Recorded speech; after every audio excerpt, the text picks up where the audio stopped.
जय श्री कृष्णा, राधे राधे। आज हम ज्येष्ठ मास महात्म्य के 12वें अध्याय का श्रवण करेंगे, जिसमें हम अश्वमेघ यज्ञ के बारे में जानकारी प्राप्त करेंगे। इसके पहले के प्रथम 11 दिन की कथा की वीडियो मैंने अपने चैनल की प्लेलिस्ट में अपलोड की हुई है, वहां से आप इन कथाओं का श्रवण कर सकते हैं। मैं इस वीडियो की डिस्क्रिप्शन में भी उनके लिंक दे दूंगी, वहां से भी आप उन सभी कथाओं को देख व सुन सकते हैं।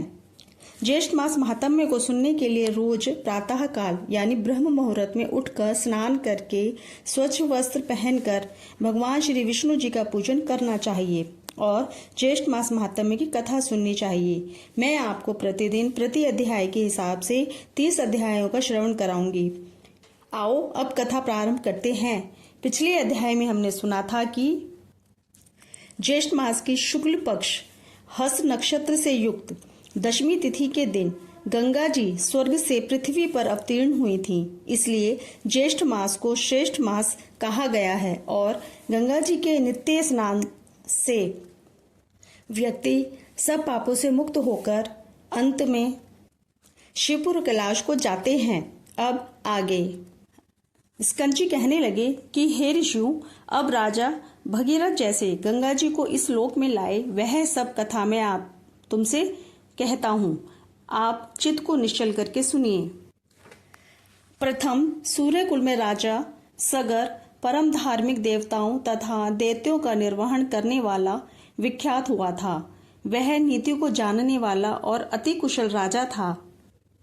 अयोध्या को अपनी राजधानी बनाकर पुर के समान 7 द्वीपों की रक्षा करते हुए वह राजा समस्त पृथ्वी पर शासन कर रहे थे।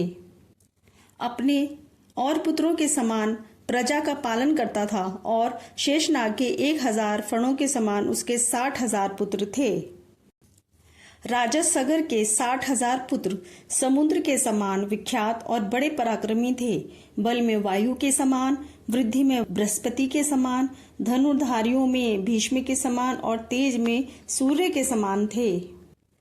राजा सगर के 60,000 पुत्र समस्त विद्याओं में कुशल तथा धर्म में परायण थे। ऐसे 60,000 पुत्रों सहित राजा सगर ने अश्वमेघ नाम वाला बड़े प्रसिद्ध यज्ञ को प्रारंभ किया। राजा सगर ने ऋषि वशिष्ठ की आज्ञा अनुसार और उनकी सहायता से विधिवत संकल्प करके यज्ञ का घोड़ा छोड़ दिया। अनेक सेनाओं से सुशोभित सेनाचरों तथा वीर पुत्रों सहित यज्ञ का घोड़ा, जिसकी रक्षा के लिए राजा सगर के 60,000 पुत्र थे, वो भी साथ चल पड़े और अपनी इच्छा पूर्वक वह घोड़ा एक देश से दूसरे देश को जाता हुआ थकावट से युक्त वह श्रेष्ठ घोड़ा जिन जिन विख्यात राजाओं से पकड़ा गया, उन सब राजाओं को अपने बल से जीतकर और अपने शरणागत होने पर छोड़ दिया। इस प्रकार इस भूमंडल के समस्त राजाओं से कर लेकर उसे छोड़ दिया और उन राजाओं से कर में गधे, ऊंट, घोड़े, हाथी और धन आदि समस्त सामान एकत्रित करके अयोध्या लाए गए।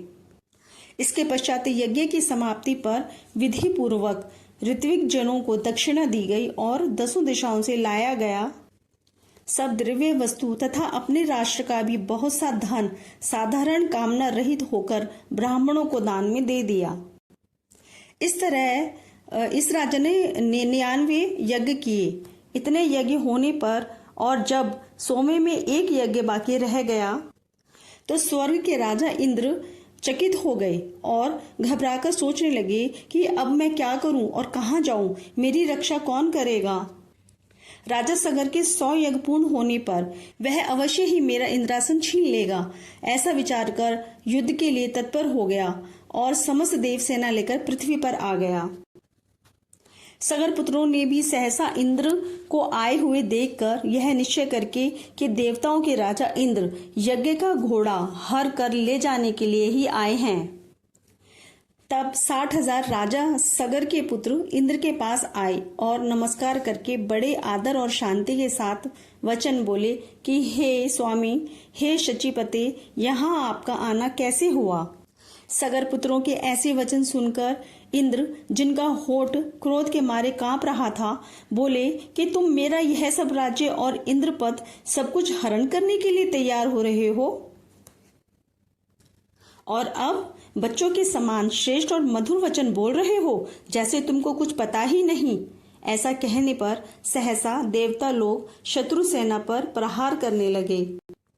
तब देवताओं के भय से सगर पुत्रों की सेना भयभीत होकर अपने प्राणों की रक्षा के लिए 10 दिशाओं की तरफ भागने लगी। सगर पुत्रों ने भी युद्ध आरंभ कर दिया और भयप्रद तुमुल युद्ध आरंभ हो गया और वीर लोग बाणों से बाण, शस्त्रों से शस्त्र का प्रहार और निवारण करने लगे। युद्ध के कारण अति अंधकार हो गया और 10 दिशाएं बाणों से व्याप्त हो गईं। अपने और पराये का कोई ज्ञान ना रहा।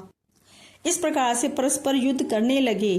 देवता लोग देवताओं को और सगर पुत्रों को ही मारने लगे। अपने पराये का कुछ भी ज्ञान ना रहा। फिर क्रोध से संतप्त होकर सगर पुत्रों ने दैत्यास्त्र को छोड़ने के लिए अपने धनुष पर चढ़ाया और यह देखकर देवसेना झट से भाग गई। उस संग्राम में हाथी पर सवार केवल एक इंद्र और 60,000 सगर के पुत्र ही रह गए। ऐसा देखकर इंद्र उनके साथ युद्ध करने में अपने आप को असमर्थ देकर वो भी वहां से भाग पड़े। अति चिंता से व्याप्त इंद्र श्री विष्णु भगवान के पास गए। इंद्र के चले जाने पर सगर पुत्र और उनकी सेना अपने निवास स्थान को चली गई। उनको सगर पुत्रों ने स्वामी को गौरव के लिए बहुत सा धन, वस्त्र और आभूषण देकर प्रसन्न किया। इस प्रकार से ज्येष्ठ मास महात्म्य के अश्वमेध यज्ञ के वर्णन 12वां अध्याय संपूर्ण होता है। जय श्री कृष्णा। राधे राधे।